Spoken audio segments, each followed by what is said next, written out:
С наступлением долгожданного и великого месяца Рабиуль-Ауаль мы радуемся приятному событию – рождению наилучшего из людей Мухаммада саллаллаху алейхи вассалям.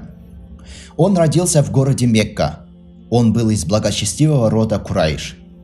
Его родословная доходит до пророка Исмаиля.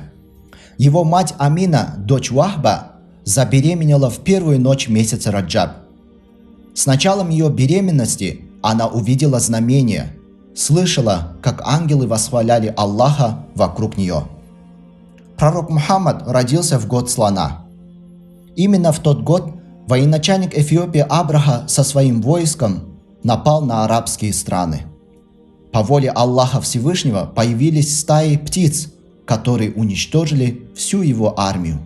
При рождении пророка Мухаммада саллаллаху алейхи вассалям появился свет, который осветил восток и запад.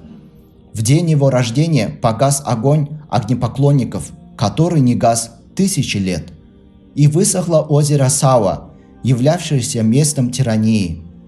Содрогнулся трон короля Кисра, и в его зале упали 14 больших колонн.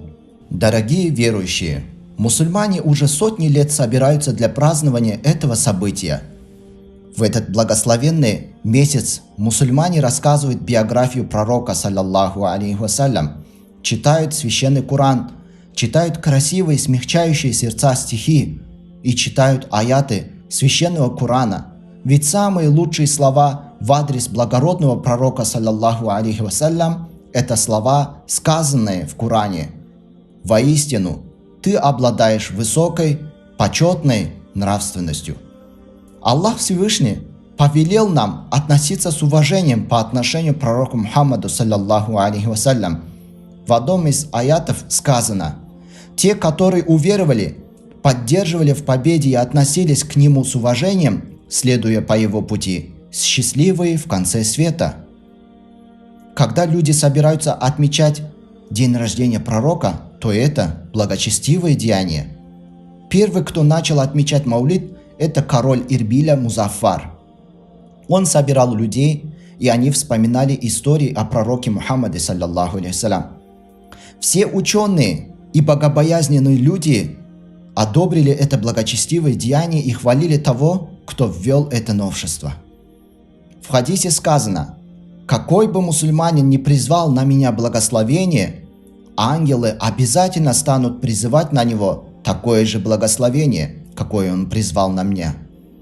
Так пусть же раб Аллаха делает это либо мало количество раз, или же делает это много. Приводится также в другом хадисе о том, что однажды сподвижники увидели пророка, саллаллаху алейхи вассалям, радостным и улыбающимся. Они сказали: «О посланник Аллаха, мы видим тебя радостным». На что он сказал: «Как же мне не радоваться? Ведь Джабраиль, мир ему, сообщил мне: кто один раз произнесет мне салават, тому Аллах окажет милостей в 10 раз больше». И если люди собираются вместе, чтобы говорить о пророке Мухаммаде, саллаллаху алейхи вассалям, чтобы читать Коран, чтобы слушать наставления знающих и получать знания о своей религии, в этом никак не может быть что-то запретное. А кто отрицает Маулид, то его мнение противоречит единому заключению большинства ученых и не совпадает с убеждением праведных предшественников саляфу салих, так как никто из них не выражал своего недовольства при появлении какого-либо доброго новшества. А что же говорил сам пророк, саллаллаху алейхи вассалям, о своем дне рождения?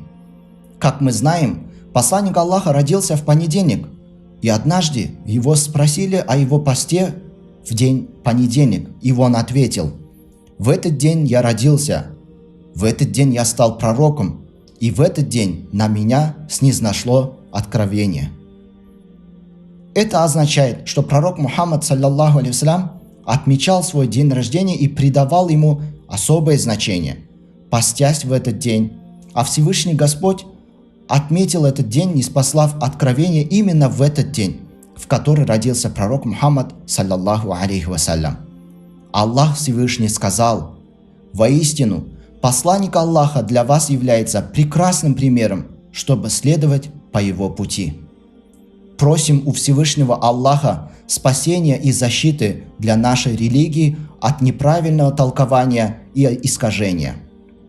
Хвала Аллаху, который даровал нам быть последователями величайшего из пророков и посланников, получившего откровением самую последнюю из небесных книг Священного Корана. Просим также Всевышнего Аллаха даровать еще больше величия и почета пророку Мухаммаду саллаллаху алейхи вассалям. Саллаллаху аля Мухаммад, саллаллаху алейхи вассалям.